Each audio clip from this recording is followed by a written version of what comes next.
12 minutes after 8 o'clock, and guess what? Guess what? Caution. Caution. Jump up in the morning, morning, morning. Jump up in the morning, morning. Jump up in the morning, morning. Caution. Jump up in the morning, morning. So, top of the morning to you. Turns out it looks like I'm going to be on my own this morning. Kortensia is off today, and also Jay Black is unable to make it today. So it's a TGIF Friday, October 4, 2024, saying big good morning to my co-hosts. They can't make it today, like I said, but they'll be back next week, folks, so don't worry. It's like I said, a big Friday. And coming up at 8:30, we have Ross University. They're going to be discussing their Ross Scholarship Program for Neva Sixth Form students and Bryant College students. And at 9:15, TDC Marketing, the marketing guru there at TDC, Dominic, he's going to be calling or coming in and talking about, some of the big things happening at TDC. Now, of course, we have our first Christmas commercial. So, I mean, you got to get with the program, right? First Christmas, it's kind of scary. Now, here we are talking about Christmas already. We have that CIBC commercial, which actually references Christmas. So here we are, October 4th, and we have to start thinking about Christmas. Now, everyone's been talking about, for example, you've been hearing about in the news the port strike in the United States, ports across the Gulf Coast and the Southeast and Northeast, and what that means is there might possibly be some disruptions as far as our imports and so on, especially at Christmas season. You imagine all the things that people would be trying to get into the country for Christmas and Carnival. I mean, let's think about, never mind food and maybe perfume, toiletries, electronics. And then don't talk about the Carnival stuff, equipment, stuff for troops and bands and so on, t-shirts, glitter, all that stuff that they use, feathers, all of that stuff just might be affected. I'm not trying to put a panic in you guys, right? I'm just saying it's something to bear in mind and prepare for it. Hopefully the port workers and their employers will reach some kind of agreement before things get really bad. It's only October 4th, so I mean, hey, they might have something sorted out by the middle of October. Then things might not be so bad, right? And like I had said earlier in the week, a commentator had said earlier in the week that we didn't necessarily have to worry because the retailers and the merchants and so on had pretty much well stocked. Which, of course, generally they don't need an excuse to add on another few percentile points on prices, right? They could possibly use that as an excuse to hike prices or not. I'm not saying that's going to happen or not. All right, but just something to think about. And I was listening to that story on the sports. I really was hoping Kay would be here this morning to talk about that. I was listening to that story this morning about the cricket match in Guyana. And it seems as though people are up in arms and saying, they should. I heard one Vox Pop where a person said that they should replay the game and all of that. Now, I'm a moron when it comes to cricket, but I really wanted to ask Kortensia about this. And I did hear that they said in the news item that they use the same formula they use apparently. Or, well, rather, they're treating the light situation. For those of you who don't know, the CPL match early in the week, there was a problem with the lights. It seems as though 3 of the towers went down, so only 1 tower. And it was said in the news item that Jermaine did that It was probably a fault with the cable, and not necessarily the equipment, not necessarily the power generation equipment at the stadium where they were playing the cricket. And someone was saying, well, someone even said, hey, maybe we shouldn't give Guyana any more games. And it sounded like a Guyanese person saying that. That's so I really wanted to discuss that with Kay. But that was one of the things that caught my eye. I don't really know much about cricket. I find it intriguing, but it seems like rocket science to me most times. Because like that whole system they used to figure out matches, right? That sounds like that sounds like what do you call it? That sounds like mechanics. Like that sounds like, I remember like sometimes when I was in high school, I would hang around these sixth form guys, and sometimes they'd be there discussing. I remember there was this textbook they used. They used to call it the Nelcon, because Nelcon was the name of the guy who wrote the book, right? It was a mechanics book, and sometimes I'm standing there and they're having these conversations about mechanics and like equations, and I'm like, oh, these guys are talking Greek. That's how cricket seems to me sometimes, because Jermaine was there explaining this. I'm like 2302 and something, and because this bowler that, and I was like, what? This is this is to me unnecessarily complicated. The match got, let's say, lights out. Let's call it the match got lights out. Usually the matches get rained out. They got lights out. Just replay the match. Well, why not? Why not just replay the match? Anyway, that's just me. I don't know anything about cricket. Top of the morning to you guys. Saying special good morning to everyone who joins us every morning and holds it down with us here on Island T. Let me see if we have any comments here. And it's 8:19. Let me see if anyone's waiting yet. Oh, good. So yeah, Gwyneth Samuel says they've called off the strike until January 15th. So that's good. Okay, so that's good. All right, that's a nice that's a nice deferment, right? So you don't have to worry about your shipment of iPhones and cars and clothes and perfume and furniture getting snarled up. Yeah, and someone else just mentioned, the strike is now off temporary. Strike is over. You should stop the propaganda. Okay, hey, don't come for me. No need to be so forward. I was just saying, I was referencing the news we had this morning. I haven't checked my news yet, right? So, see, I just clicked over to the comments and someone says, okay, the strike is off. It's not propaganda. I just hadn't checked. I was referencing the WINN FM news, which just finished, maybe about 45 minutes ago. So let's be reasonable.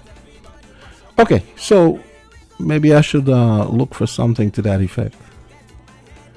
Because there's this dude in the chat that wants to come for me because apparently I'm spreading propaganda now. Yeah, like I guess this dude knows everything. Anyways, so yeah,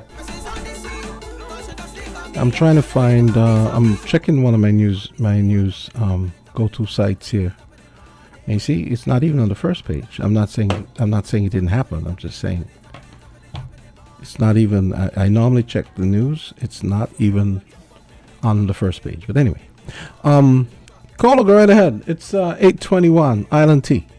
Oh, good morning, Jamsta. That is you? No, not at all. They just had. JB. He couldn't make it today either. He gone to help our bands. Oh, come on, and come on. Kortensia gone to help No, come on. Be nice. God bless them. They're good. They're good. Appreciation Day, right? They're good people, yeah. Mm-hmm. So I'm calling to express my appreciation for all the teachers, past and present, and yet to come. Starting from the preschool all the way to university level. Teachers make us who we are, for good or for bad.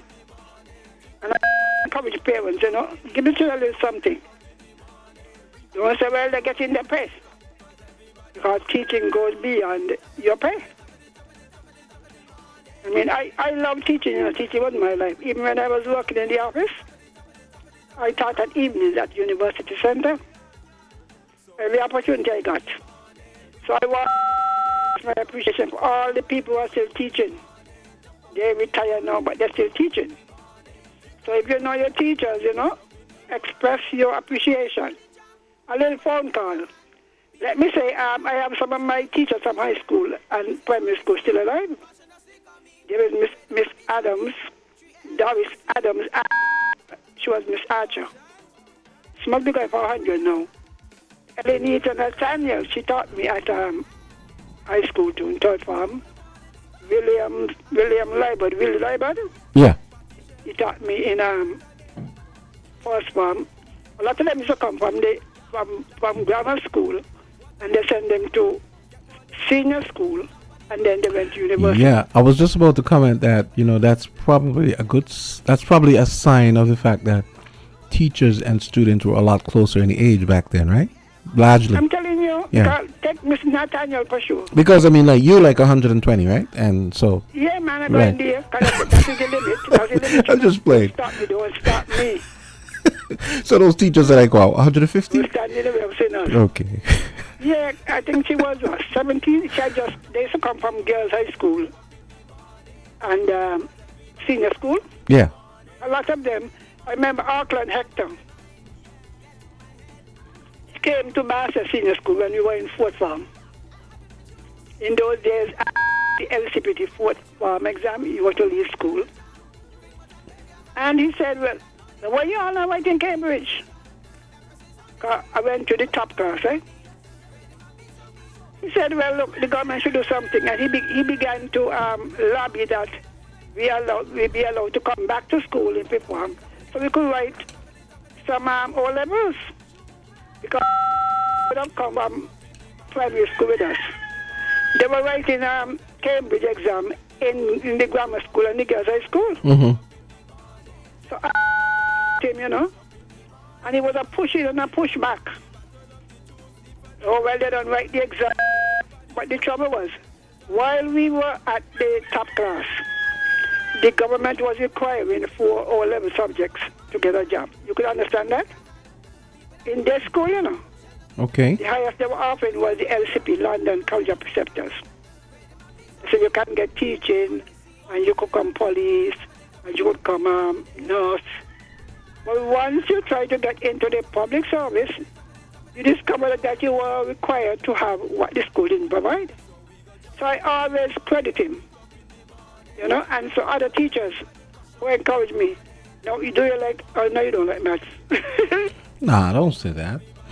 Right? Don't say that. Or well, you go into maths, put it that way. Well, I had to pass maths in college. I have to tell you that. But then it was but strangely, it was a lot easier because now it was applied math, and I knew what I was doing with it, so it was completely different. Or you're like one who asked me after Eddie asked me, you send me teaching algebra, good, You send me, you think I could be efficient algebra? You could use it to selfish. Okay, Miss Henry, I gotta go to German in New York. He's at he went to the yeah, but he's calling about the cricket thing I was asking about just now. So all right, yeah, okay. So you can call back at any time. Yeah, leave it up. While you okay. All right. So let me see.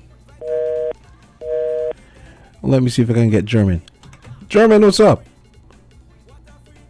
Hey, Jamsta, morning. Hey, morning. Yeah. So let's talk about this. This rocket science known as cricket. Well, explain that. I was listening to your story. It was very intriguing, actually. I have to say. I was listening to the story there. I was like, what's all this about? What 23? You know what? To be funny, to be honest, I actually thought you were talking about when I heard the tail end there about 23 or 2. I said, he's talking about the 200 meters or something. Something about it, and then I heard, seriously, I thought you was like the women's 200 meters or something. You said 22:52 something. I was like, what? I said Germany is doing track and field, and then I realized it was cricket. So tell me about this thing, this whole controversy in Guyana. Okay, so let me back up. I know you were trying to explain it earlier to the. No, I wasn't trying to let's explain it. back I was up a trying little to explain that I have no idea what was going on. Okay, so for context, there is a rift at this point between the cricketing public in Guyana and Trinidad, and it's a serious rift. It has gotten so bad that it has trickled into some aspect of the Trinidadian media, and a lot of people wouldn't know this, but CPL's communication team has actually, sent out a strong message to the Trinidad and Tobago contingent that's covering the cricket, because there's a little friction back and forth, but that's something internally between the media pool that's dealing with the cricket. Okay. But what happened is, for those who are following, there are about 6 light towers covering at the ground in Guyana, which is hosting the finals leg of the tournament. 3 of them went out during the first eliminator game between Barbados Royals and Trinidad and Tobago Knight Riders. Our guy who's covering the cricket down there for us as well was giving us the blow-by-blow what was happening. And they were able to get 2 out of the 3 light poles working quickly, but the break itself took about 2 hours. What we have to take into consideration is that there's a TV window of 4 hours, and 4 hours and a little bit. So it was about 19.1 overs into the game when the 3 towers went out, and it took another 2 hours for them to get the lights back on. One of the towers specifically, which was the one that was troublesome, that one actually took the longest because there was a broken cable under the ground, which took them some time to get fixed. That's according to the statement issued by the Ministry of Sports in Guyana. Now, when they got the lights back working, initially CPL had given the cutoff period at 10:52 in the night. That was when the players were expected to get back on the field to start bowling and to constitute a 5-over game for the Barbados Royals innings. Now, they did not take into consideration the fact that there was going to be a 10-minute break between when the innings had stopped to getting it restarted, so they ended up pushing it to 11:01. Okay, that is what created the confusion between the Barbados Royals and the Ghana and the Trinidad and Tobago Knight Riders. Okay, German, we got to stick a pin here. So remember I told you we have Ross at 8:30. It is 8:30, so we're gonna go to the break, and we're gonna continue this after. Don't worry, we're gonna have a window, I think, after I think at 8:45, so we can hook up again. All right. Okay, bro. ILT continues. We're different. We're 98.9. 98.9. WINN FM. I ain't got no hurricane safety tips now. Well, SKELEC got, and together we can weather the storm. So, check this. Prepare for power outages. Charge devices before a storm strikes. Develop a plan in the event that electricity goes. Learn where and how to shut off your home's electricity. Ensure that there are no trees in the lines near you. If you are experiencing low voltage, turn off the main switch in your home. Do not touch wet appliances. You feel only Nima can give safety tips? Well, SKELEC can too. So be sure to stay tuned to SKELEC's Facebook page and website for updates about the outages and restoration. For emergencies, our contact numbers are 465-2013, 661-2013, and 600. I repeat, 465-2013, 661-2013, and 600. Remember, with SKELEC's hurricane safety tips, together we can weather the storm. Reliable and responsible. SKELEC is here for you. Powering our community.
Well, it's 8:33, and it's time to talk to Regine Jenkins from Ross University, and it's all about making students of the Neva Sixth Form and Bryan College fly with the Ross University scholarships. Good morning. What's up? Good morning, Jamsta. Morning. It's How you nice to doing? be here. Again, we come every year to talk about our scholarship program. Today, I have two of our past recipients, most recent, Avishai and Shanella, and they're going to help me to talk about the program since they just went through it this summer. Okay, ladies. Good morning. How you doing? Good morning. I'm good. So who's gonna go first? You good? Oh, me? Okay. Hello, my name is Avishai Finch, and I am one of the scholarship recipients, and I am here to say that the scholarship program that Ross has offered me has helped me learn so much things that I was not taught at my program, and I just wanted to say, for anyone who wants to apply for the scholarship, you can. It's a very easy and step-by-step little survey that you have to follow, and it's very rewarding. I'm very glad for the scholarship that was given to me. So yes, on to Shanella. Hi, I am also a scholarship recipient. My experience was very amazing, and the application process, you just basically get what they ask of you, you know, your personal statement, your birth certificate, your criminal record and stuff, and you just send them into emails, right?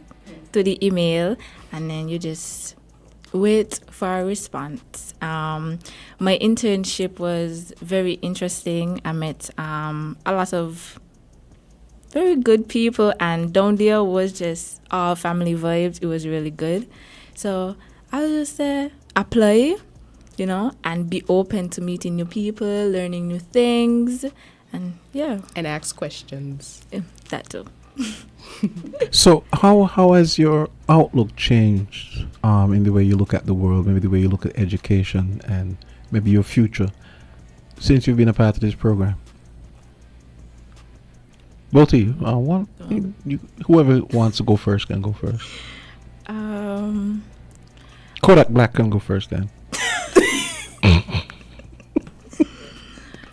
Okay, how has my outlook changed? I would say we did sessions on Fridays in the afternoon, and it was, some of them was about, you know, saving, budgeting, and, you know, communicating in the business workplace and stuff. And it's just like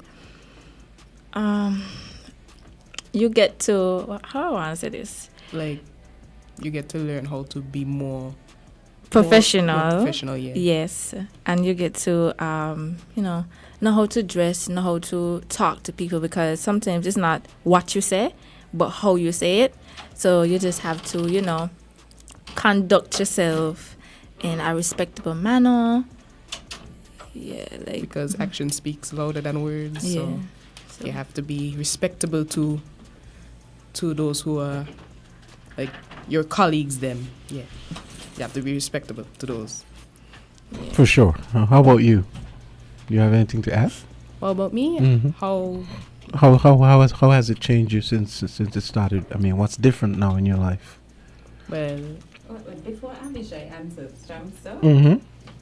Avishai, this is how Avishai has changed. Because Avishai, when she came in, Didn't she go in for like a pageant or something? That No. name No, sound- no. But she was here before, I remember, because I remember the name. Yeah.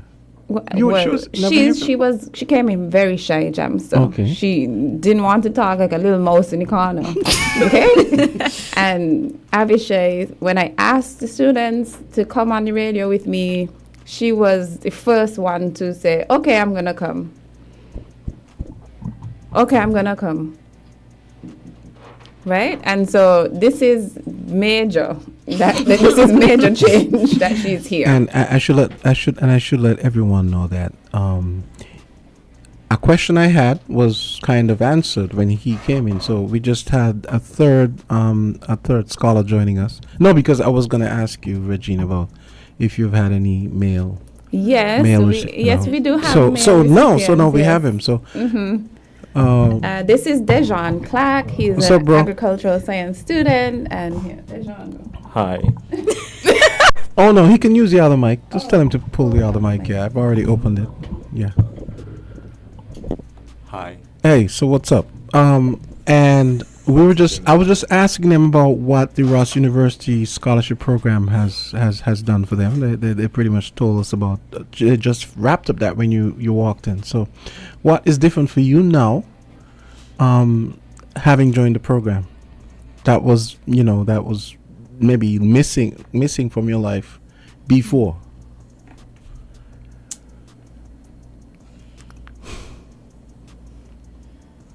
Maybe a clear career path. That's a good answer. Mm-hmm. That's a pretty good answer. So, what are you planning to do with your life? Well, along the lines of agriculture and plant work. Well, not plant work. Sorry, animal work. Okay, so you might consider becoming a veterinarian or something related.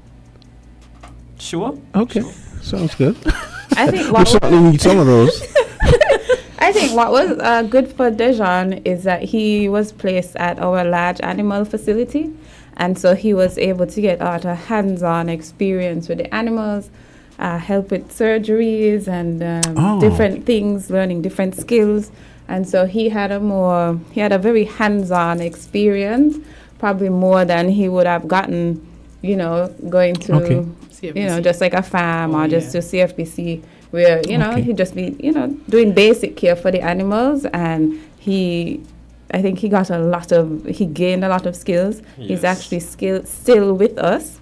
He comes in while he's not at classes. Mm-hmm. And so there is opportunity, I think, for the students to, like Avishai was saying, you get more hands-on experience.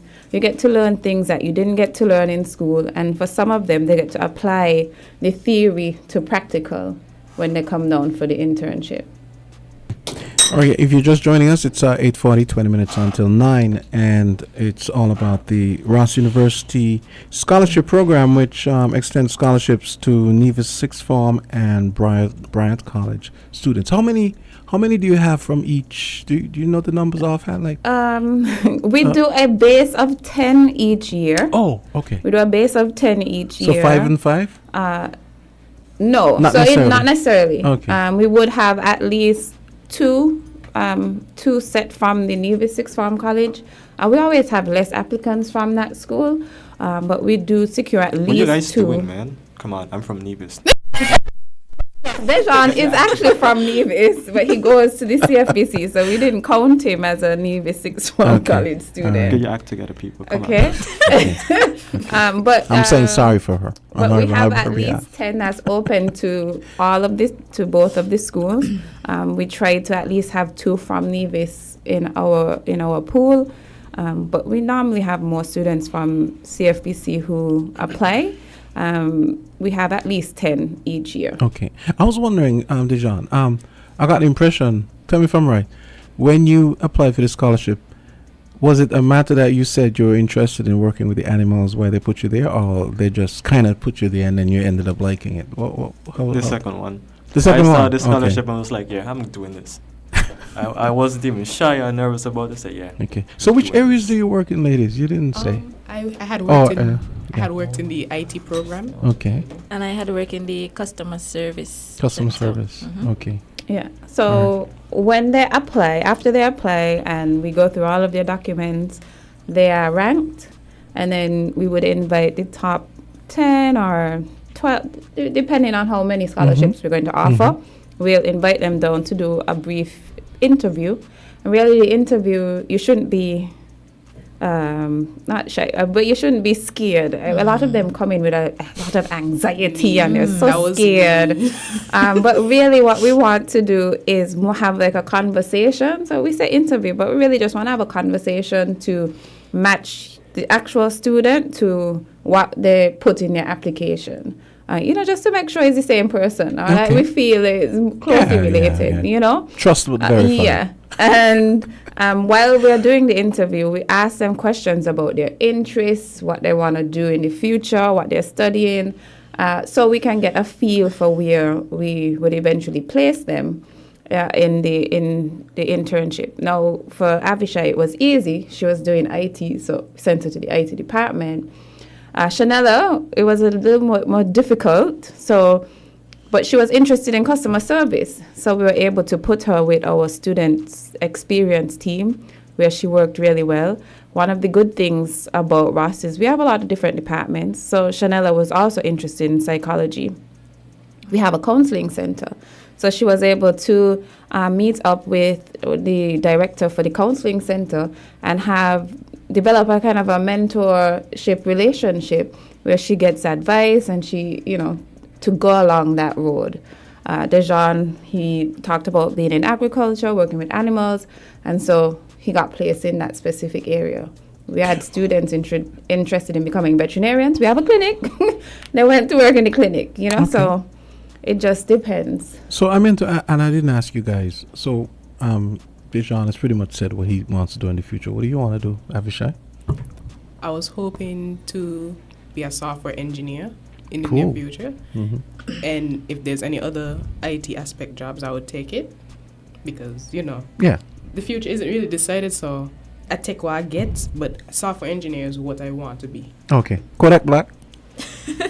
And I would like to be a psychologist, either working with kids, families, or with the police, and that's, criminology. So that's what I want to do in the future. Cool. Okay. Sounds like Ross University has a good thing going here. So Regine, before you go, tell us again about how people can sign up. So it's just a matter of people applying. Yes. So what we do, once we launched the scholarship this year, we send the information directly to the schools. So both schools have all the information. They have the link that you need to apply. They also have the helpful guide. We submit a helpful guide to the students so they know all the documents they need to submit. And Sound like FAQs. Yeah, and then just a guide, what should you include in your personal statement? What should you include in your resume? And, those types of things to kind of help guide them through the process. So those schools have the information. So if your child has said that they don't know anything about the scholarship, That lie. then maybe they email, but they need to. You could just contact the schools directly for the information. Dijon, the animals are gonna love Dijon you. is something else, right? But also they can call 465-4161 and ask to speak to somebody about the scholarship. It'll most likely be me that they get onto, but they can also do that. Okay, sounds good. Okay, I give you the final word to wrap up. It's folks, once again, it's Regine Jenkins from Ross University. It's all about the Bryan College and NEVA Sixth Form scholarships. How long have you guys been doing this again? It's about 8 years. 8 we years, have over okay. 90 students now. Okay. Yeah. Okay, so this is okay, so these got up in the 90s probably. Yeah, these took us over 90 years. Okay, all right. Mm-hmm. So 91, 92, 93. But the application deadline is October 14th. And so you have to fill out the application and submit all your documents by email. Please don't send me a packet at Ross with all the paper. You email the information in. Okay. Could you want to give the email and so on? It's a long email. Oh, it's a long email. Okay, no problem. They can always. But they can call, but the information, once you apply, you'll get a response with all the information you need. So once you fill out the application form, we'll reply with the helpful guide and all you need to do by when. So do you guys, first, officially, does Ross University post anything on social media with their the scholarship recipients? And do you guys post anything when you're maybe at Ross?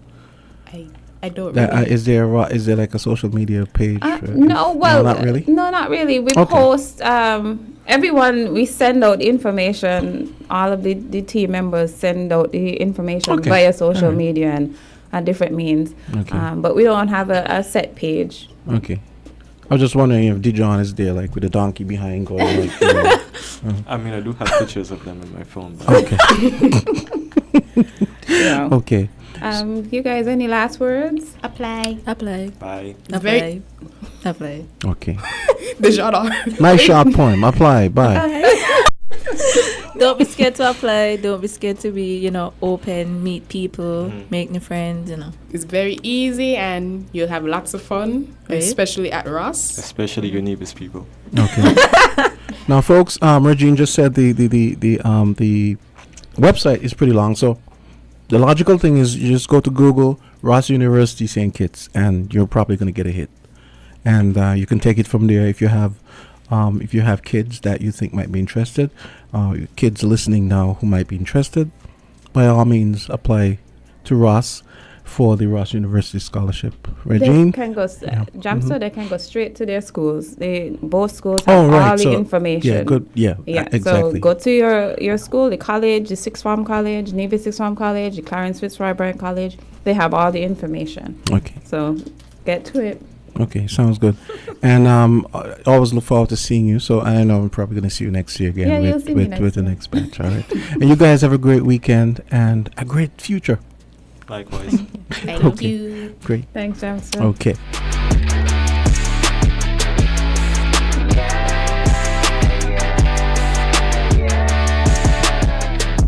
So it's 8:49. Coming up at 9:15, I'm going to be hooking up with Dominic at TDC Marketing. It's getting close to Christmas, so you know what that means. Everyone's got to tell you about all the cool stuff that they're going to be selling, goods and services.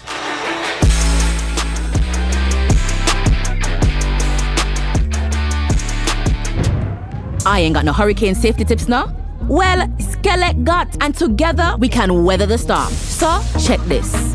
Prepare for power outages. Charge devices before a storm strikes.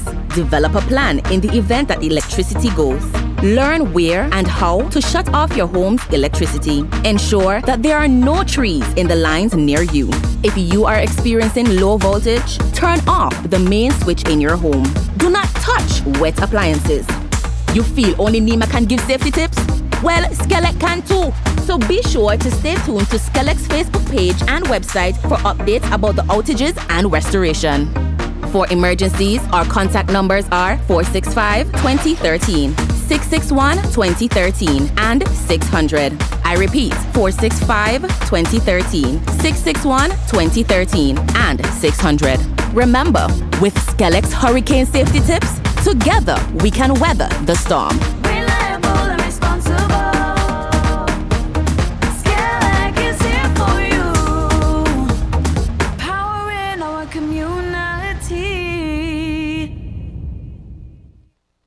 Chip, chip, chip. We wanna get chip, chip, chip. Give your little smartie the perfect smart start for their future with CHIP, the child investment plan from TDC Financial Services. Invest in your child's next step, and we know what's next is always changing. Chip, chip, chip. We wanna get chip, chip, chip. CHIP is a long-term plan with no minimum deposit, no monthly commitment, and you're guaranteed a special high interest rate per annum. I want chip. I want chip too. Visit TDC Financial Services today and get CHIP, the child investment plan, providing the best head start for every child. Chip, chip, chip. We wanna get chip, chip, chip. Jump up in the morning, morning, morning. Jump up in the morning, morning. Jump up in the morning, morning. Jump up in the morning. Island tea time. It's 8 minutes until 9 o'clock. Let's go straight to the phone lines. Don't forget we got TDC coming up at 9:15. Caller, go right ahead. What's up? Greetings, ID. Hey, what's up? Good? Yeah, everything's good. No, I'm here alone though. Okay. You're alone? Yeah. Sit down at the table. Mm-hmm. What you reading about? No, you can talk about anything you want. I just finished a paid segment, so. Okay. Mm-hmm. I just called to say that we reported a matter to solid waste people and other people, make everybody know concerning the littering in College Street, especially at a spot where, right by the stoplight. And would you believe that It happened again. The garbage is there again as we speak. You saying like the same garbage or just more garbage? Same place? Just more garbage.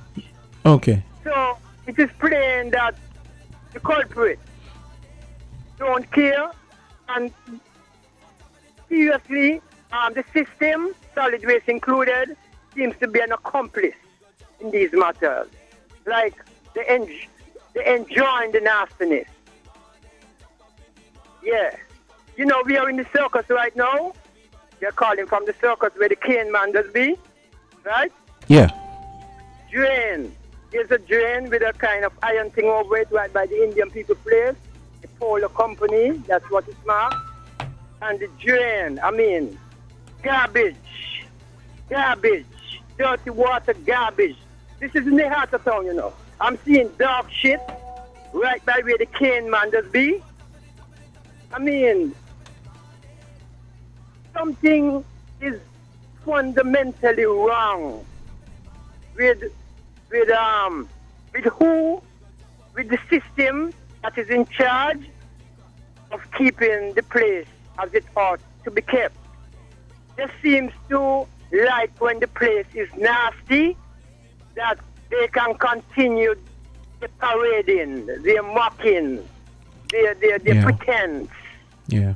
You know, etc. Yeah, and German, he had sent me a picture yesterday of yes. German is on the line from the US. He had sent me a picture yesterday of Eli X had sent me a picture of it looked like a comforter. That's what it was, right? Like a comforter and some other trash right in the middle, basically in the middle of the street in College Street, like just about 20 feet up from the Canal Street Junction, right? 20, 30 feet maybe? Yes. Yeah. Yes. So it's terrible. It's terrible. This is happening for years. And we have administration go, administration come, and the nastiness in St. Kitts. I don't know much about Nevis. The last time I go, it's not too bad over there, even though over there needs looking after too. Mm-hmm. I'm talking about St. Kitts right now. You know, the nastiness seems to be, and I'm hearing people talking about we're cleaner than others. Foolishness. We don't want to hear that. yeah, I am about to, I took a picture of it. I will send it to you, what is there presently. Yeah. And I'm about to send it again. I want to stop doing this though, you know.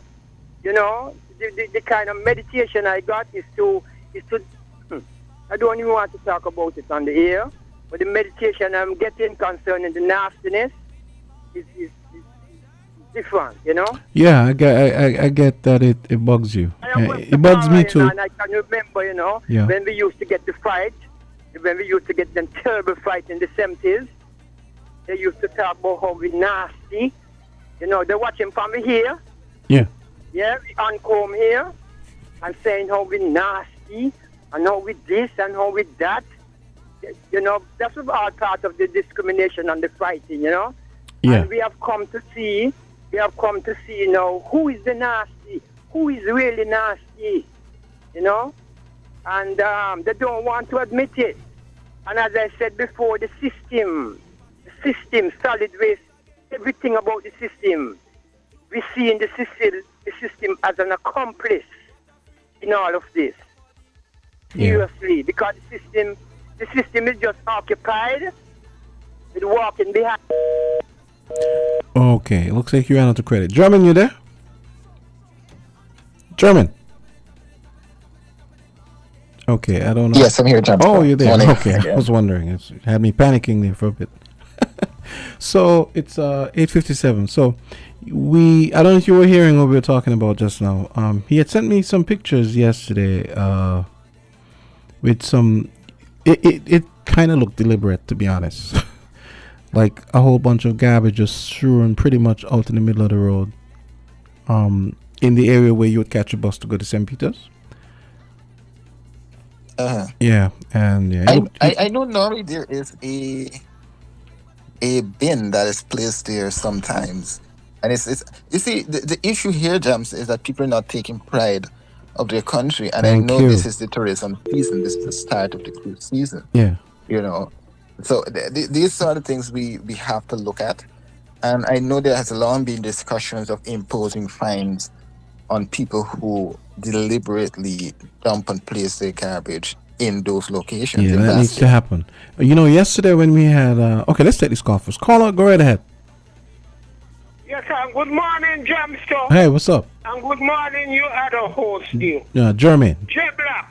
No, Jay Black, no. today? No, he's not today. They're off today. I just want to add some pointer on where Elder X-Man was just saying. The nasty thing, and furthermore, Eli, never get weary, We're not get weary. We don't talk this thing out. Until when? To see the real problem with us. You understand? Don't get weary, Eli. You have to come. Follow me, man. Follow me, my brethren. Jamsta, this thing is really, really out of order, You got people cooking restaurants. You hear him talk about slice of the lemon where the killing man does be. Man, that's the and done by KFC. It's a stinking tongue. That is hot in head. And it's bothering genuine criticism, It's bothering genuine criticism, but they don't talk like me and Eli. Because, I'm not for me and Eli born for ya. And we remember just with what's going on. Because we go up around Bastille, seeing a clean Bastille. And we won't play with it. This is the Eli. You forget to say the government ministers are nasty, the nasty, just like the nasty people in town. Because they're endorsing it. So you pull years and years and years, they be round and round with Andrew Humans. Playing with the nastiness, real one, single-handedly. And no results. As you rightly said, government gone. We ain't supposed to go into this nastiness. And next thing I want to come talk before I go quickly is that you got a young Jamaican guy. Just be down there by the bridge, making his beads and so. Everybody got the right to talk, man. The man got the right to talk about the dirty jail, Marshall. He have the right. He's a public figure. You had no call to go down there because the guy talk, and one of your BBC reporters hear him talking because he's a Jamaican and come and tell you, and you went down there and telling he gonna move. You can block in the traffic. When you been by the stinking drain by the bridge, do the right thing, clean up the place. The drain is stink, the man is right. And I'm telling the brethren there, don't move. I can demonstrate with you. Have a good day, Jamsta. Okay, great. Jermaine, okay, it's 9 o'clock. 9:01 actually. So we're gonna take a quick break and we'll come back and we chat, all right? Jermaine, you there? Okay, Jermaine, we're gonna take a quick break and come back.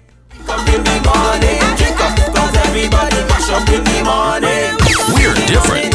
We're 98.9. 98.9. WINN FM. Inter-Island Elevators is seeking an elevator technician. The elevator technician will be required to visit customers in St. Kitts and Nevis and service elevators according to best industry standards. Qualifications include high school diploma or equivalent, completion of an apprenticeship program or technical degree in a relevant field preferred, certification as an elevator technician, 2 or more years of experience working with elevator installation, maintenance or repair, and a driver's license. Apply to info@interislandelevators.com. At Dental Beginnings, where it all begins with your smile, we provide quality dental care, catering to the needs of the whole family, where gentleness is our specialty and attention to detail is paramount. We offer cleanings, fillings, crown and bridge, root canals, extractions, digital x-rays, and sealants. Dental Beginnings, located at Victoria Road, Bastille, St. Kitts. Call us at 869-668-1955 or 869-465-1951. Email us at dentalbeginnings@gmail.com or visit our Facebook page. Dental Beginnings. It all begins with a smile.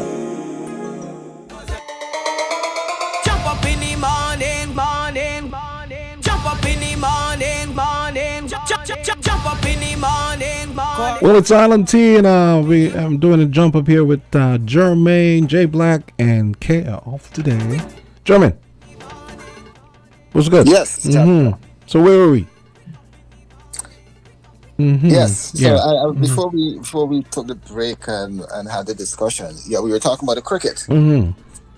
Yes. So I was giving the background that the light towers went out and so forth, and the confusion that has this whole back and forth, or what caused the confusion, is the time frame that the television production had given to the actual cutoff time. So CPL made that correction in their statement when they explained that to us. But I think one of the things that the public did not understand is why it came down to 60 from 5 overs, right? And that's where the Duckworth-Lewis, this fancy mathematical calculation comes into play. And that is what brought the score down. But I think the argument should be is not necessarily about the total or how they came up with that, because people were also chastising the match official, who was Rayon King, CWI senior match official, right? Because again, he is Guyanese. So the issue that what people need to understand is that when you make these agreements with the broadcasters, you only have a specific time window allocated. For example, you allocate 50 minutes per segment or 10 minutes per segment, and anything after that you have to be kicked out because you have paid programming that comes on after that. So that is what happened in this case. So CPL T20 matches technically run for 3 hours, and they allocate an additional hour just in case if rain comes or so forth. And because this was an important match, had the players not returned on the field, Trinidad would have automatically gone through to the next round, the second round of the eliminator, which would be tonight, because of the virtue of their place on the points table, because they finished third, Barbados finished fourth. But the teams and the officials agree, hey, we can get play in before, and we need a result for the game. That's where the 5 overs came in, which they treated it similarly to the rain impacted game, and that's how we came up with this whole thing of 60 from 5 overs, and they ended up with a result in the game because people paid for the tickets. The broadcasters want to see a result. They want eyes on their TV and so forth. So that's how it transpired. But there's still this friction there over whether who cheated and who didn't cheat. Well, let me ask you a question. Let me ask you. Oh, go ahead. Ironically. I would say, ironically, Ghana lost the following night. So I don't know what sort of solace there was in that. Well, let me ask you a question. One of the commenters in your piece said, well, why don't they just play the game over? Is that an option? Do the regulations allow that? Well, they could not, even if they wanted to, they could not, because there was no reserve day allocated for that. And you also would have to communicate that to the broadcasters. Okay. Because the broadcasters did not allocate additional time. Funds and funds, I guess, yeah. Exactly. So that was not possible. So I think it was more communication, and I think the media themselves, especially in that report, they got the public's views of it, but I don't think it was properly communicated by the journalists and the media professionals surrounding whether and what transpired and what were the end results and end game coming out of what transpired on the night. I think I think what happens with with the laymen when they weigh in on things. It seems seems reasonable. Like, the guy said, well, why don't they just replay the game? There's this magical thinking laymen do where, yeah, it seems logical to us, and it's perfectly understandable. But then, like you just mentioned, yeah, another game, it means the let's say the broadcasters have to allocate more funds. Because normally what happens is, for example, in the T20 World Cup, and most times you see this, they put a reserve day in place, right? The issue with how the tournament fell this year is that West Indies actually has a series upcoming. So you against Sri Lanka. So as soon as this tournament is finished, those in the limited over squad has to travel over to Asia for the Sri Lanka tour. So it's a kind of a tight window for that because CPL really wants to get the tournament finished by this weekend. Okay. So because I think West Indies, the series starts I think either on the 13th or the 14th. Is it me Is it me or is the season seems longer this year? It seemed to me like it ended earlier last year. Am I wrong? CPL. I think what happened is what we're forgetting is that we had the T20 World Cup and they pushed the tournament down because they wanted all the players and so forth to be available. And then they also have to factor in England's 100 series. So they had that negotiation to get all players available for West Indies, for the CPL. Okay. What's 100 series? Is that like a 100 over match or something? No, a 100 ball game. So per innings. Oh, okay. Yeah. Okay, interesting. So is that like another innovation to get more people interested in the game? Yes, that's England. That's what England has done to drive home cricket. We have the T10. England has reinvented it and brought in the 100, which is 100 balls per inning for the operation. Interesting. Okay, I want to switch gears a little bit because on the kind of port reprieve we've had this morning. I was talking about it this morning because I was going on the WINN FM story, right? And I hadn't gone to my go-to news site on my phone, not realizing that. And then 3 people told me, and I didn't. And the funny thing is, I actually went after I saw that message that it's been deferred until maybe the January 15th. I went to my phone. It's not even on the front page on the news app, which was weird to me. So, have you been following? Yes. So myself and Kevin, we were discussing it. So it was on the news last night when I followed it. And would you believe I've come to the news site again and still nothing on the front page? This is crazy. Okay, it's understandable. Other things take priority, so it pushes down that sort of operation. That's how it. Okay, let me go to the business. I'll go to the business section in the meantime. Go ahead. Okay, business. Let me see. Yeah, so generally. Oh yeah, okay. Striking port workers to return to work Friday as negotiations reach an agreement. Okay, good. So that's from CNN Business. Okay, go ahead. Yeah. So what happened is technology is taking over. These port workers have not received an increase in their salaries even before the pandemic. German, in some cases, some would have. Yeah. German. I just realized the fact that nothing was really posted. This thing says 15 minutes ago. So they literally just posted that like 15 minutes ago. So they posted it after I spoke about it and after the commenters were saying, the thing, So go ahead. I just wanted to point that out. Yeah. So what happened? Yeah. Just to give some clarity to what happened there. A lot of news agencies just did an intro piece to say that negotiations that they agreed to this. But some agencies publish the full report when they have all the information at hand, and that's probably what's transpired there. Yeah. But just to back up, so a lot of these port workers did not receive, and the unions at the time did not receive any increase in terms of their salaries, and inflation went up over that period, especially during the pandemic. Then now we're talking about automation to make the work easier at the ports. So all of that was taken into consideration. Now that the contracts were up and they're heading into a new contract cycle, they don't want the automation to be included in the next cycle, and they also want to have an increase.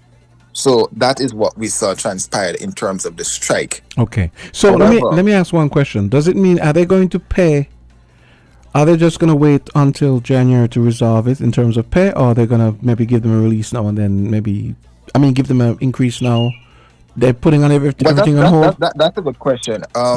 Likely some aspect of the increase is going to come now. And then but they'll trash it out in January. Will likely continue. Yeah, because what happened is anything that transpires now is going to, if the strike had continued, all of us would have been feeling the squeeze it would have a serious repercussion on Exactly. the U.S. economy and to then trickle-down effect. But I asked the IMF that question yesterday, and they themselves were hoping and pushing that, hopeful that the negotiations would have been resolved within the soonest possible time frame because of the potential fallout impact for small states like us, who are heavily dependent on imported foods from the United States. And this is not just for St. Kitts and Nevis, but all of the island states within the Caribbean region.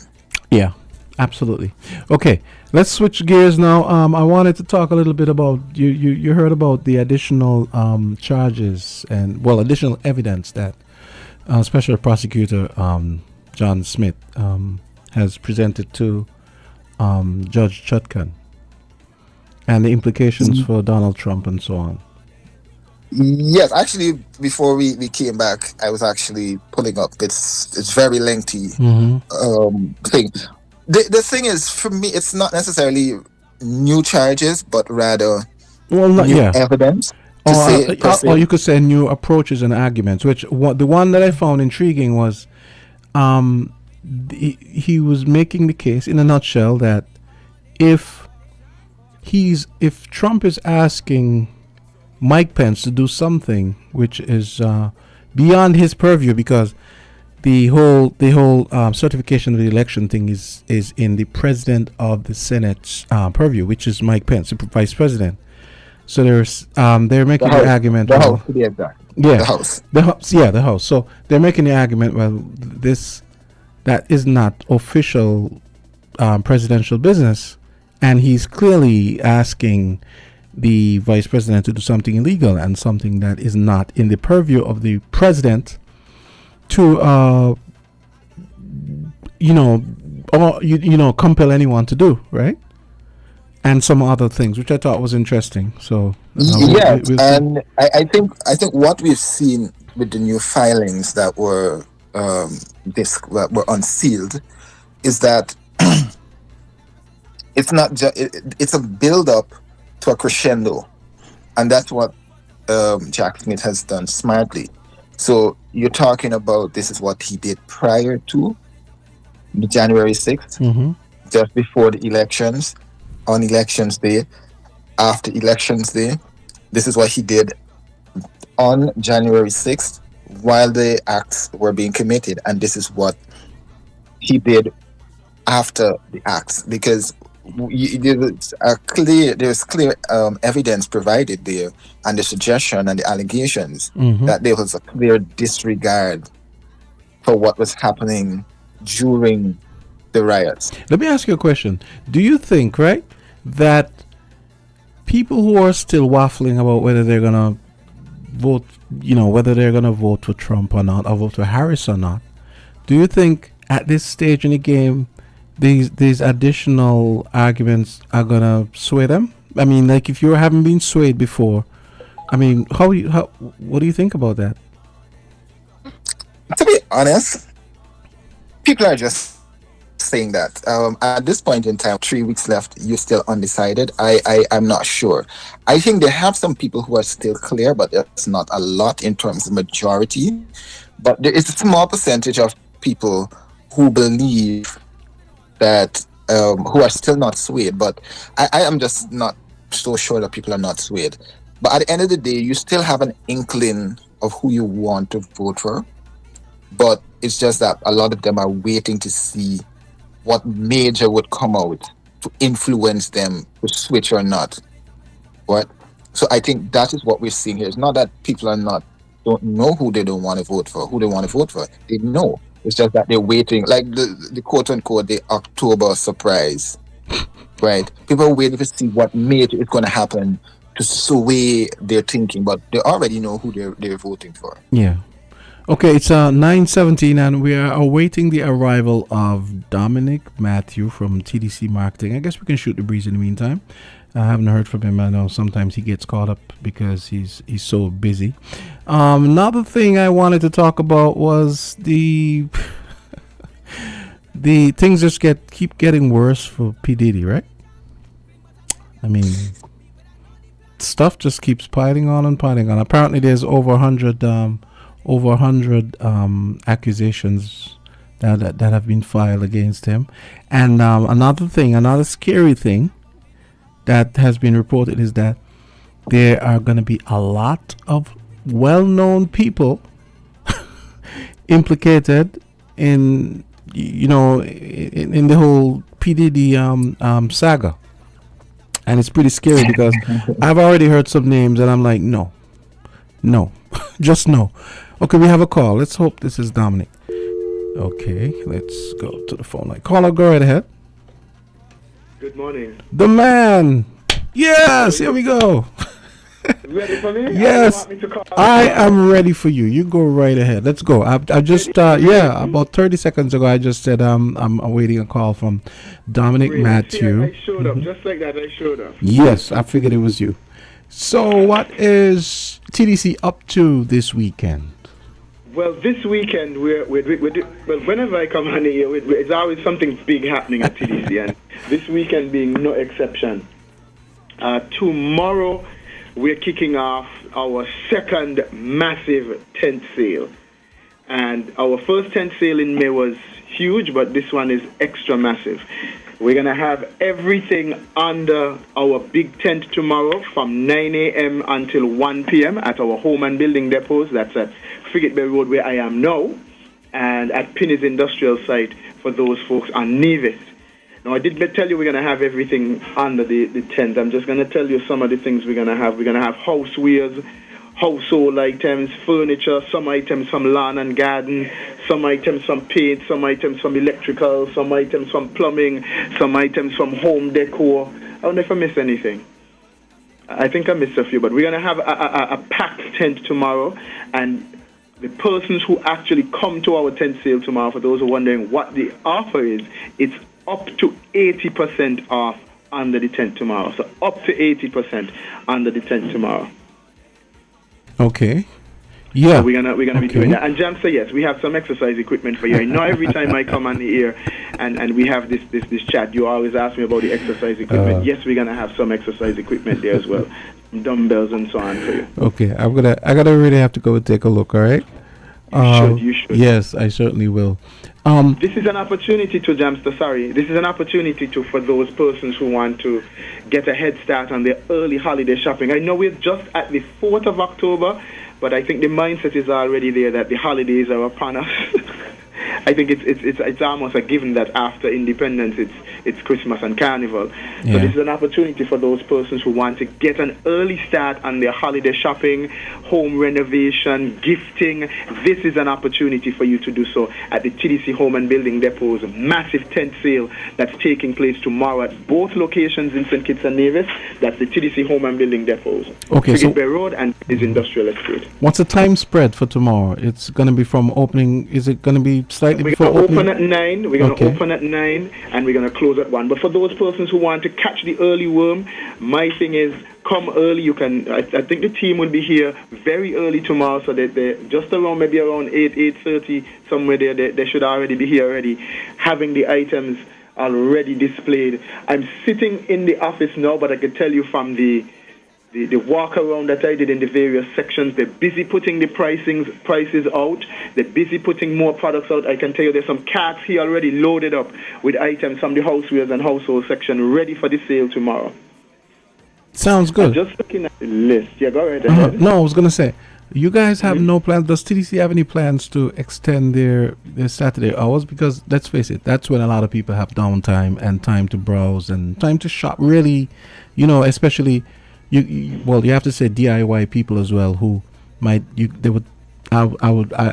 would venture to guess they have more time on a Saturday. So no plans to that maybe. Is something we're looking at, but in the interim, I can tell you, you can get access to our goods through shoptdcgroup.com. It's our online portal. So for those persons, I know what you're saying to me, Jamsta. You want that interaction, that physical experience. And that is something that we're looking at. But for those persons who still want to shop after the store is closed, we have shoptdcgroup.com. Okay. Let me ask you, shoptdc.com, is there any possibility of, let's say I buy something 7 o'clock tonight? Are you guys have any plans to do maybe delivery, say maybe Sunday or something along those lines? We do have a delivery service. We have a delivery service, and we have a pickup in store as well. So when you check out, you can have that option. We've done that. What you're asking me specifically, we've done that in the past before, and I'm certain as we progress into the holiday season that we will be making those deliveries on a Sunday as well. Yes, so that is in the works as well. I knew the pickup. Yeah, I knew the pickup. This in-store pickup was there, but I was just wondering if that was something that maybe you guys had considered. We have. We're always considering the feedback. I could tell you that much. That is why we're having the tent sale tomorrow. We've listened to our customers, and we recognize that ever so often we have to give them even more than they bargained for. I know most persons would normally say, well, what's on sale this week? What's on sale next week? Or are you having any sales? Well, this is, I wouldn't want to say the mother of all sales because more sales will be coming.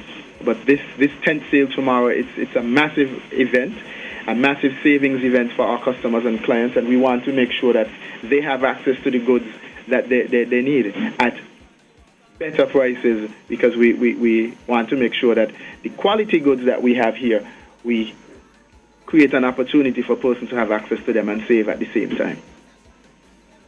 Okay. So I'll be seeing you tomorrow at the sale. Let me see if I could check my list and see. I have some lists coming in. Let me see what else I could check on my list and see what else I have coming in here from my list. We actually have stuff from the stationery section, Jamsta. We have some school supplies, some activity books and so on, some backpacks we have from that section. I'm looking at the list and I could see some items as low as $5. I'm also looking at the housewares household list. There's some baking items on it for those persons who are into catering and so on, some candle holders, tablecloth, cutting boards. We also have a list from appliances. Some persons might be wondering, hey, you have refrigerators, you have washing machines and so on, you have air conditioning units. We have a list from there as well. That list is being worked on by the team right now. We have a list from furniture. We have some lamps, some canvas paintings. So for those persons who are into home decor and so forth, we have those items that would be under the tent as well. So it's an opportunity, Jamsta, for our customers to save earlier with the massive tent sale. And of course, it's in St. Kitts and Nevis. I'm being advised that some items are as low as $5. You could get a quarter gallon of paint for $5. Imagine that. A quarter gallon of paint for $5. So we could definitely be going to bring in the savings tomorrow for the tent sale. And I hope you come, because we open from 9 to 1, and I haven't seen you in store. I haven't seen you at the tent sale either, so I'll be looking out for you. Okay. Well, it probably will come up there tomorrow, because you talked about some stationery stuff and so on. The kids always need stuff, and there's always... We have stuff from Lawn and Garden. Just to give you a heads up, we have... I know we're still in hurricane season, and some persons are still trimming their trees, whether for the holidays in advance. We have weed eaters, we have chainsaws. I saw chainsaws on the list. So we have a few chainsaws on the list for those persons who are into that type of work, the landscapers and so on. I saw chainsaws on the list. So as we speak, we're still fine-tuning, but I could tell you it's going to be a heck of a savings day tomorrow for our customers and clients with this massive tent sale. Okay, you said from 9 a.m. to 1. Till 1 p.m., yes, from 9 a.m. until 1 p.m. So you guys gonna have a DJ there, or New Vibes? What? We're gonna have some sound. Yes, we're gonna have some sound. I'm just playing. Yeah. No. We might not have New Vibes this time around, but we're gonna have some sound for the persons who want that type of entertainment and engagement. We're gonna have some sound, and we're definitely gonna be all hands on deck tomorrow.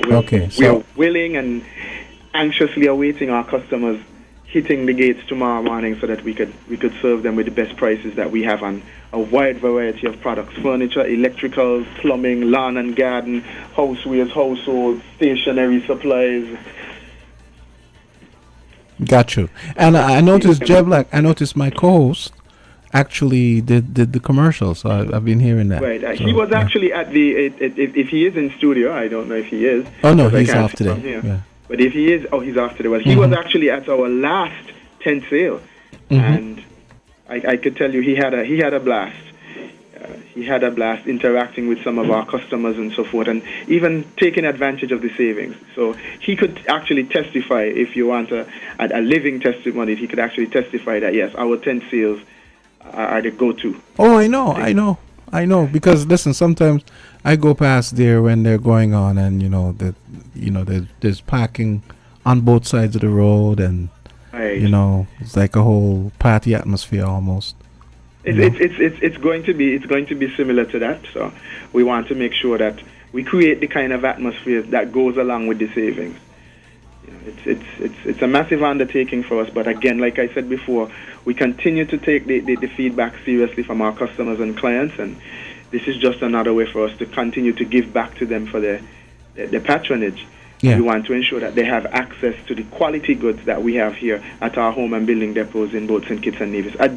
Just one other plug, though, Jamsta. Outside of the tent sale, the TDC Home and Building Depot, since I'm here, is actually celebrating Pinktober. And every Saturday in the month of October, we're doing free breast screening by a team of health professionals. And for all those persons, male and female, who are screened, you qualify for a chance to get a free mammogram, to win a free mammogram. And of course, that's part of our pink awareness, our contribution, corporate contribution to the National Breast Cancer Awareness Campaign that normally takes place in October. Outside of that as well, I've been speaking about products and the sale. We also have some products in store for the elderly and for persons who have issues with mobility. So we have those as well in store for those persons who are wondering, hey, what about us? So we've thought about those. So we have them at our home and building depot as well. Some of them might be on sale as well tomorrow. So we've thought about our elderly as well at our home and building depots. We thought about breast cancer. We thought about the savings. So it's a whole bunch of things happening here at the home and building depot, and it's all because we continue to listen to our customers and clients and want to give them that opportunity to have access to the goods that we have here. There you go. As well as some services. Okay. You too can be screened tomorrow, Jamsta, when you come to the sale. Okay, I'm just going to ignore that one. No, we're not. No. We're not doing prostate. We're doing breast screening, right? We're doing breast screening. Okay, now. Yeah. So when you come tomorrow, I'll be sure to direct you in that where the station is. We have set up a pink room, so it's confidential, Jamsta. It's a pink room that we have here. It's confidential, and of course, early detection saves lives. So we want to make sure that we have our customers and clients around by providing this free service every Saturday in the month of October. Okay. And folks, that's Dominic from TDC Marketing and Client Relations. And, I'm going to look forward to, I know we're going to be doing this a lot as we, in the build-up to Christmas and Carnival, and I imagine the offerings also are going to get progressively more exciting as we go along. So, of course, as we always do, but you can look out for some extras as well. I don't think anybody anticipated us having a tent sale, a massive tent sale in October, right? Yeah. Right? In October, yeah. Most persons saying, well, let's wait. But we again, like I keep saying, we continue to listen, and we want to bring them the savings earlier, because there are more savings to be had going forward as we progress into the Christmas and holiday season. Absolutely. So I'm gonna let my boy Jay Black tell him about it as we wrap this segment up. Okay, so I'll look forward to the next go round when we hook up with you guys at TDC. Sure, thank you, and I look forward to seeing you tomorrow and welcoming our customers. Okay, great. Have a great weekend, Dom. You too. Thanks much. Okay, 9:31. Here's a quick listen to the commercial. TDC Home and Building Depot tent sale is back! Sale! TDC Home and Building Depot is having a massive tent sale! Saturday, 5th October from 8 a.m. to 1 p.m. Save up to 80% off everything for your home and office. Name your price, get super deals, and rock bottom prices on a wide variety of items for your home and office, including the kitchen sink. Miss this one, blame yourself, because the savings are for 1 day only. You hear sale this coming Saturday. Head to the TDC Home and Building Depot's massive tent sale. Terms and conditions apply. See store for details. TDC, together we succeed. Found the sound 98.9 WINN FM. Oh, I've got this feeling to high five the sun, dance in the rain, and have my scoop of fun. I'm on my way to flavor my day with something new, and I've got room for you. Let Let loose and live a little. Get close and share a little. Give in and taste a little. You'll fall in love with creamery novelties. Love life and live a little. Get close and share a little. Give in and taste a little. You'll fall in love with creamery novelties. Enjoy Creamy Novelties ice cream, distributed by Rams Trading. Live a little. Hey kids, drink healthy. Reduce sugar chubby with the same great taste. Lots of magic fruity flavors. Drink the more healthy way. It tastes so yummy, chubby, chubby. 25% less sugar chubby. Be active, be healthy. Drink lots of chubby. Kicking football, playing cricket, having fun in the sun. It's chubby. Reduced sugar chubby keeps you cool and refreshed. It tastes so yummy, chubby, chubby.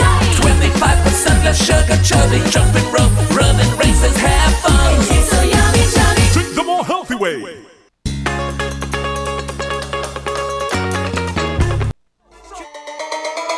Jump up in the morning, morning, morning. Jump up in the morning, morning.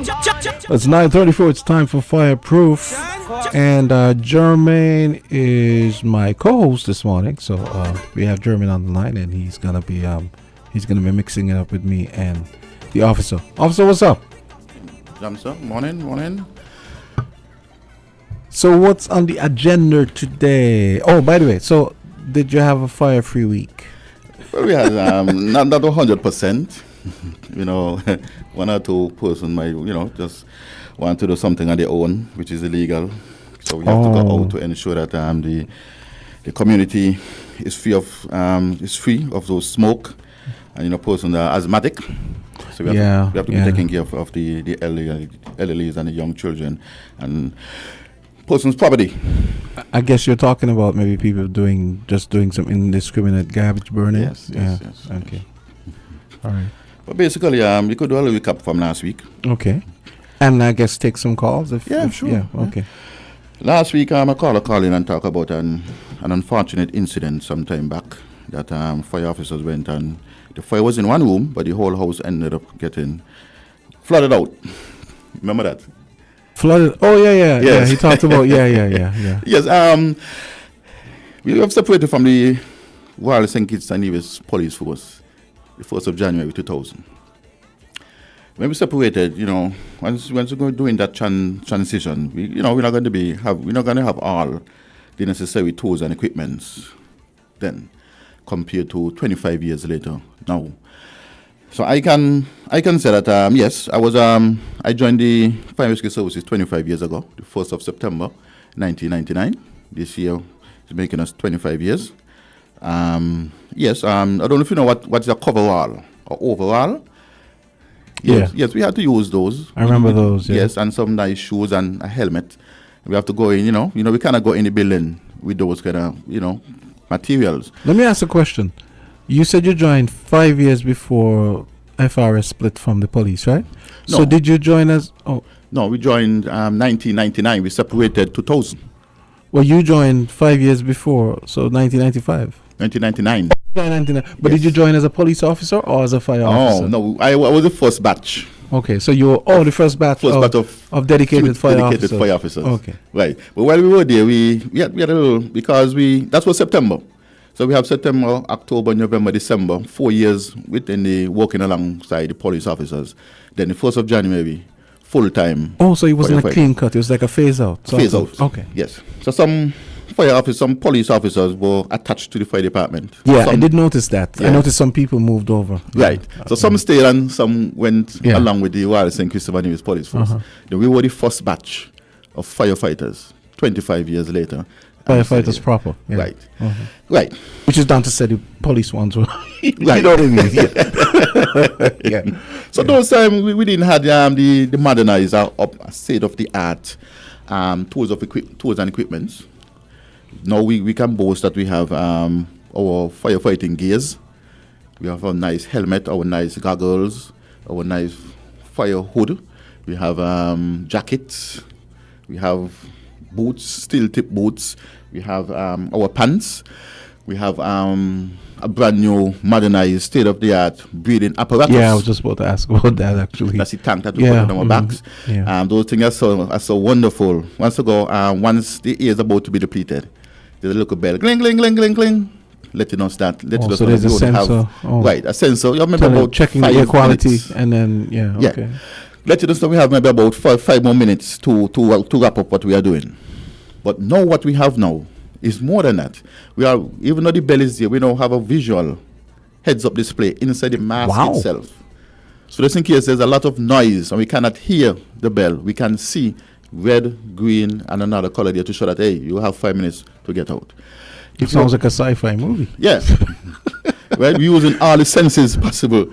And there's another part that we have, very good. If, let's say we have on that, we put that set on you, and your aim moves, let's say, 15 to 20 seconds, and the alarm goes off, letting us know on the outside that no movement, this officer is not moving, this is an alarm, please go in and get him. And whether or not he's safe or unsafe, at least you know that the person hasn't moved, and you go and check to make sure he's fine. Yes. Yeah. So once the officer hears that whistle, he does have to shift. Okay. And it goes off. Okay. But once it continues over time, we know that something is wrong. Something is wrong. We have to go in and get that officer. Okay. So we are now better off. We are now improved. We are now buying the latest style of tools and equipments that are available. Jars of Life, that is the tool that we use to extricate persons. We know with cars, them rample up and those kind of thing. We can cut. We have a spreader. We have a cutter. We have a ram. We just go in, push it in a hole, spread it, back at them. Hinges start to bust off easy, bam, bam, bam, just like scissors. Powerful tools we have now available to assist and safe and make sure that our citizens and residents and visitors are safe. So picking back from then to now, we are at a better state. Okay? When I joined in 2000, I went down to transfer to the Sandy Point unit, where they had a fire truck and an ambulance. I was both attendants. Fire attendant, fighting, and ambulance attendant, right? So we went around and around and around we had basic training. But I can boast now that I, and along with the other officers, we had emergency medical technician training at the General Hospital. That's the same training that we have the EMS. Yes. Right. Yeah. We advanced from that. We are now have some officers who are certified in emergency medical response. Oh, I was just about to ask you how many officers you have, how many firefighters you have that are actually like EMTs. Yes, we have several. Okay, that's good. Both St. Kitts and Nevis. So we were trained under the leadership of Dr. Butcher. They are the nursing education school at CFBC. So we are CFBC trained, just like any other.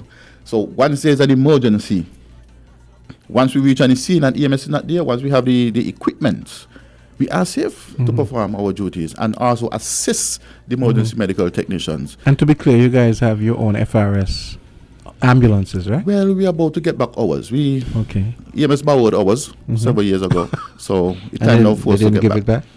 Well, they're using it still. One of those partners. We are partners. But we are in need of ambulances, both at Bastia, around the island, and especially at the airport. We are ready to advance ourselves. We want to ensure that our officers are trained in aerodrome firefighting, 100%. All the officers at the airport are trained just in an event of any catastrophe at the airport. They are trained to assist and rescue and extinguish fires on the airport. Okay. So there's a urgent need for an ambulance as well. Okay? Oh, so there's no ambulance at the hospital? Well, at the airport? No, not as yet. We're working tirelessly to get one there. Very shortly, we should get one. Okay. Search and rescue. We have experts on search and rescue. Extrication, aerodrome firefighting. We had 2 officers went off to Jamaica some years ago to deal with wildland firefighting. All the brush fires around St. Kitts and Nevis. We have experts in those. They didn't even only went to train. They came back to teach us and the other officers exactly what to do in an event when we have to go out to deal with wildland fires. So we have a lot of experts in the fire department. After 25 years, we are at a limit where we can say that the St. Kitts and Nevis, person within St. Kitts and Nevis, they are safe because we have the state-of-the-art appliances, tools, equipment, and well-trained officers in the St. Kitts and Nevis Fire and Rescue Services. Okay, folks, it's 9:42. Don't forget, if you have any calls for the officer here on Fireproof, give us a call. This is all very interesting, actually, I have to say. I always find it fascinating hearing about all the things that you guys do. One of the things I notice with a lot of government organizations is that when you talk to the agents, you realize more often than not they really know their stuff, and then you realize, wow, all of that is going on. They do all that. They have all that. Yes. So, because that's what I was thinking when you were telling me all that stuff, and people don't necessarily. Well, people kind of take you guys for granted, and they don't realize all the work and dedication and maybe and even expense on the government's part that goes into running a fire and rescue service. Let's take this call. Caller, go right ahead. Oh, good morning. Hi, good morning. Morning, Sylvie. Morning. Oh, you're calling my name, Yeah. Very well. And German is on the line as well. Yes. Yeah, okay. Now, I don't know if you heard, I think it is last month in Jamaica. A man fell in the airport.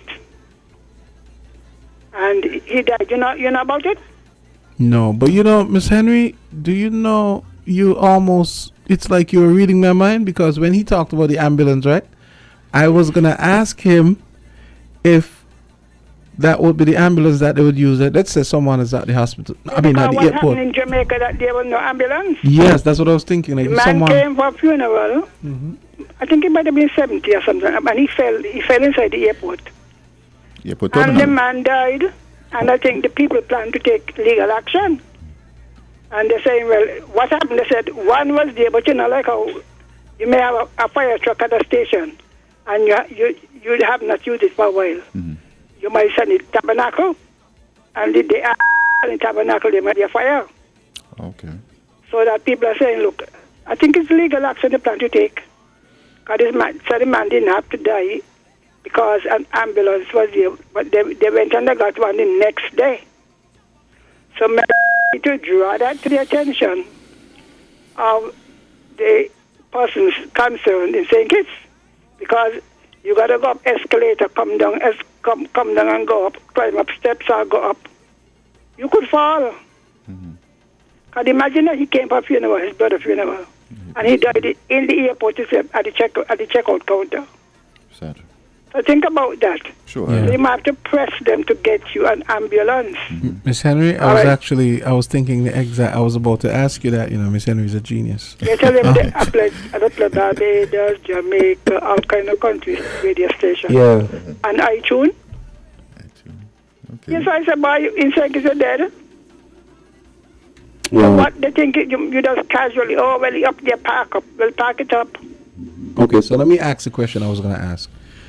If you guys, when you guys get an ambulance at the airport, Let because me I have think, okay, Miss Henry, would also be pressed into service in the case of, let's say, someone in arrivals or departure, or somebody who works on the airport, maybe they get sick, they get hurt.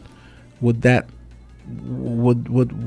ambulance maybe be used to take the person to or maybe the paramedics could go there and treat the person? Yes, that is that's a wonderful question, and that is some MOUs that we need to. Because that's what I was thinking when you talked about it. I said, okay, Yes. I'll ask him that later on. But then Miss Henry beat me to it. Yes, we're supposed to think that the ambulance station at the fire hall might just move only when there is an emergency involving airplane incidents. But when you think about it, though, I mean, God forbid that we have any, stuff, people getting hurt and people getting sick at the at the airport. But you could look at it as a way to keep your EMTs at the airport sharp too, Yes, right? Constantly responding to incidents. Because more likely than not, the ambulance would be sitting there packed up most of the time, waiting for an aviation mishap to happen. Yes. So you see where I'm coming from? I agree. Yeah. I agree with you. Very good. Good question. Yeah. Okay. Yeah, go ahead. Yes. German, German, you have any questions, comments? Yeah, I just have a couple of questions for the fire officer there. Yes. He's been talking about how many years he's been involved in this business. So I just want to get from him, what has changed for him what changes he would have seen over these, I don't like to use this word, but I would say generations. I'll say it quietly. Wow. That he's been there. That you see, you would not necessarily have seen under an ordinary fire service. And also, we talked about this issue of climate change, and let's be frank, the place has been getting very, very, very hot. How is that impacting the work of the fire service over the last maybe 4 or 5 years? And and one other thing has to do specifically with the hurricanes. How have these been factored in to the operations? Especially, I know you guys were dealing recently with the tropical storm that passed, and we saw you cutting trees and so forth. If you could give the public the understanding of how you guys fit all of this into your day-to-day operations. Thank you. Let's start with the generation change. Yes, I'm going to try to be as brief as possible as this relates to generation change. We are having issues with the new set of generations, schools, communities, businesses.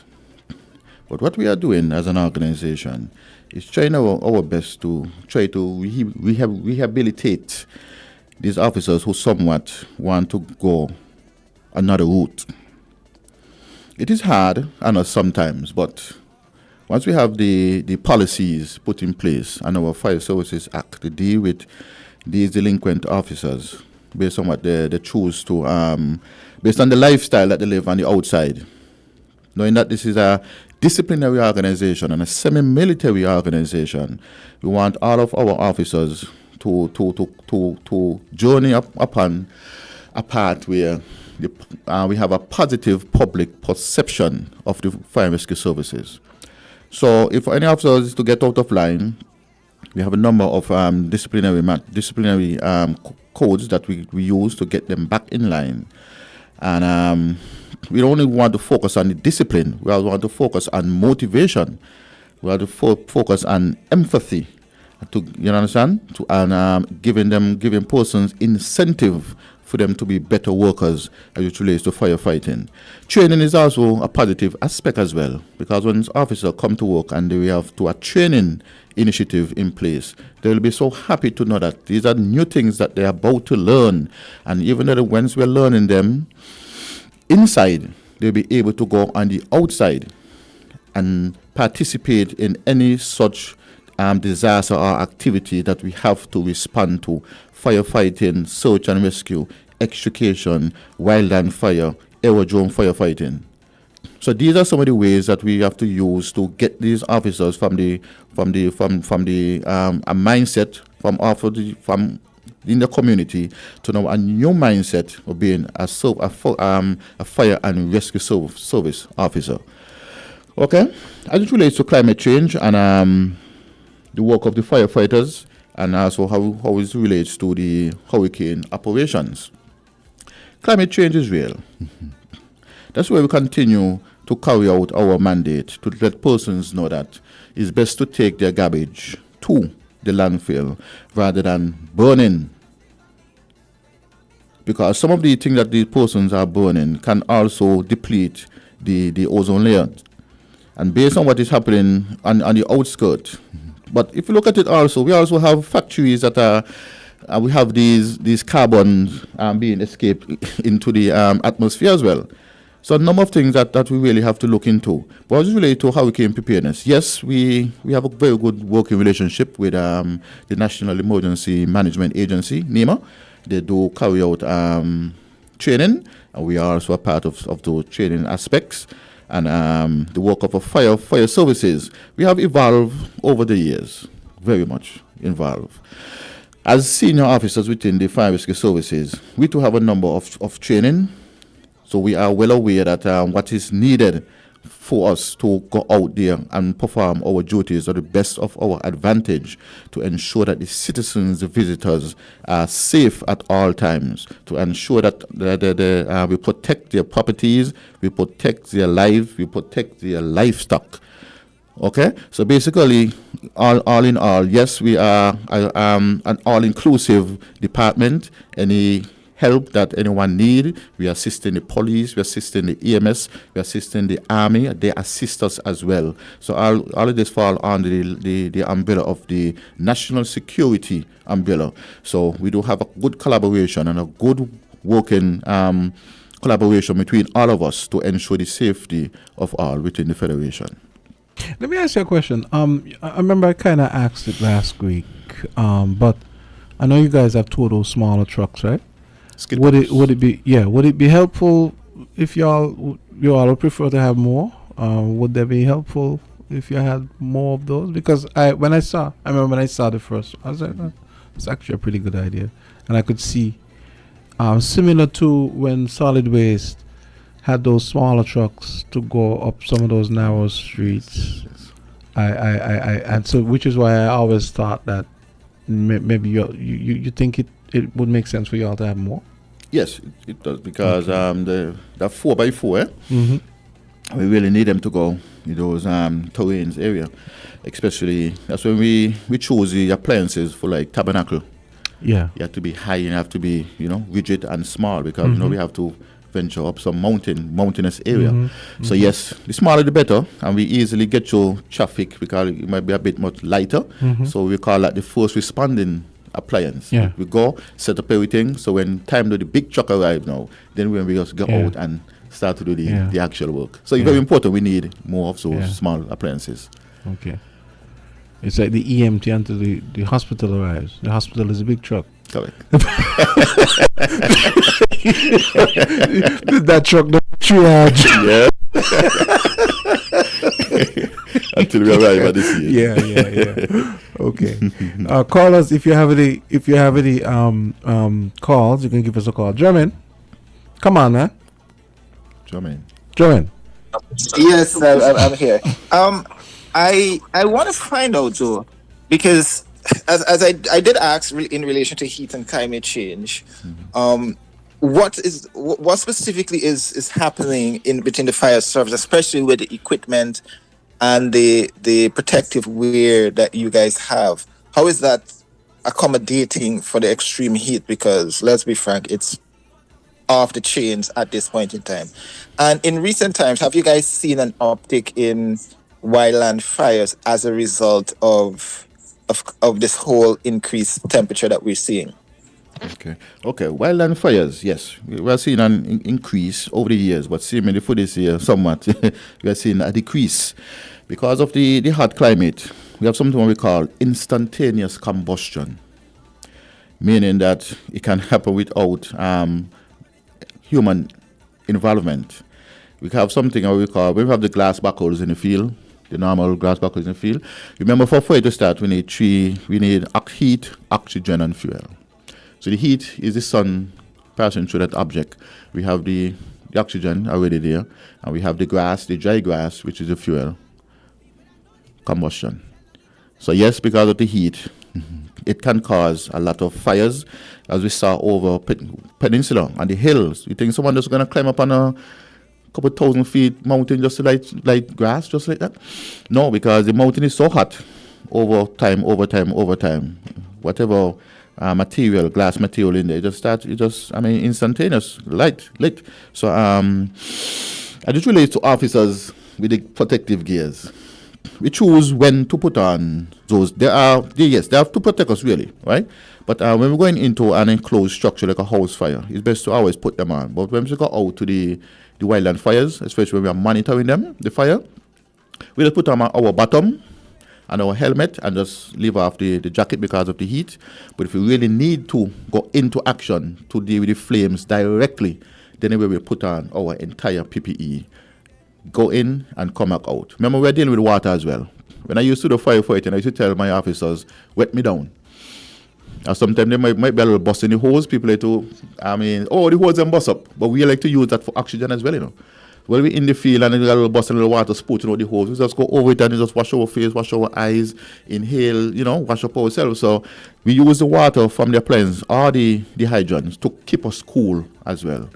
And we also have water on board the appliances that we can drink to keep us hydrated as well. Are the cabins air conditioned? Yes, they are. Oh, okay. I always wondered about that. Yes, they are. Because sometimes we have to go there, especially over the peninsula.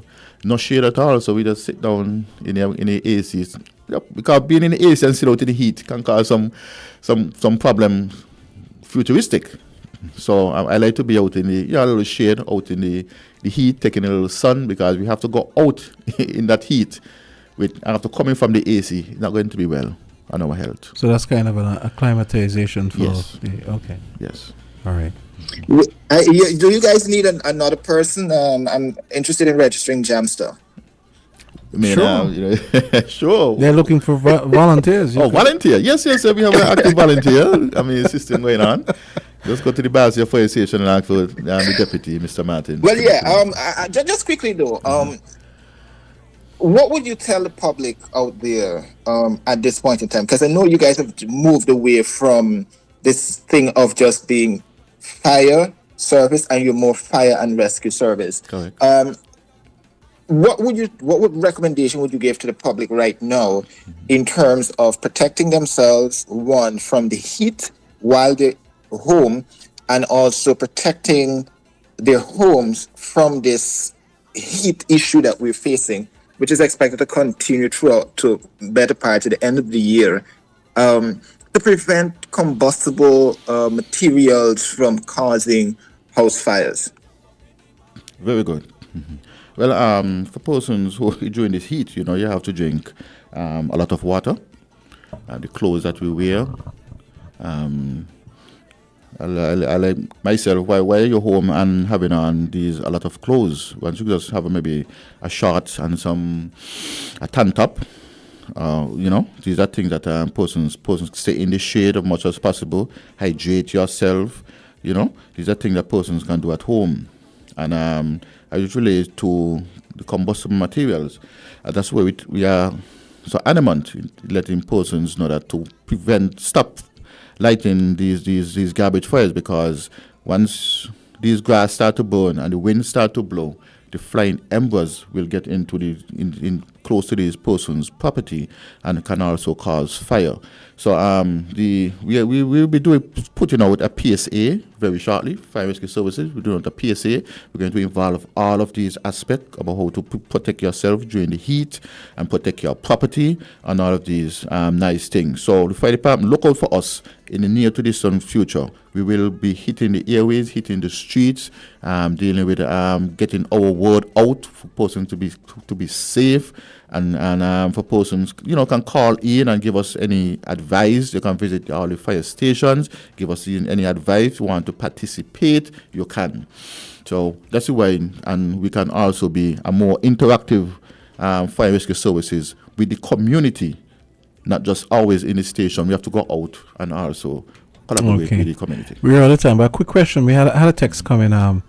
Someone was wondering, you said instantaneous combustion. They wondered if you meant spontaneous combustion, or maybe there's a technical difference? It's the same. Okay. All right. Spontaneous is just on the spur of the moment. Spontaneous. Okay. All right. Okay. All right, officer. And as usual, I'm going to wish you guys a fire-free week. It doesn't always work every week, but let's hope it works this time. Yes, thanks a lot. Yes. All right, and have a great weekend. Thank you. Okay.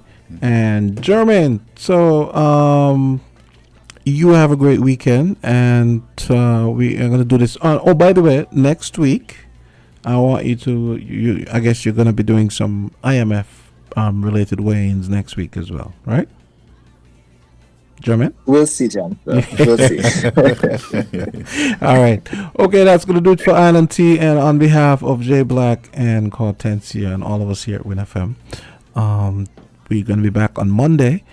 Stay tuned for Voices with Socrates at 11 o'clock. I'll be here as well. So join us at 11 o'clock on Facebook, YouTube, and Twitch. And, of course, winmediaskn.com for Voices, 11 o'clock. See you then.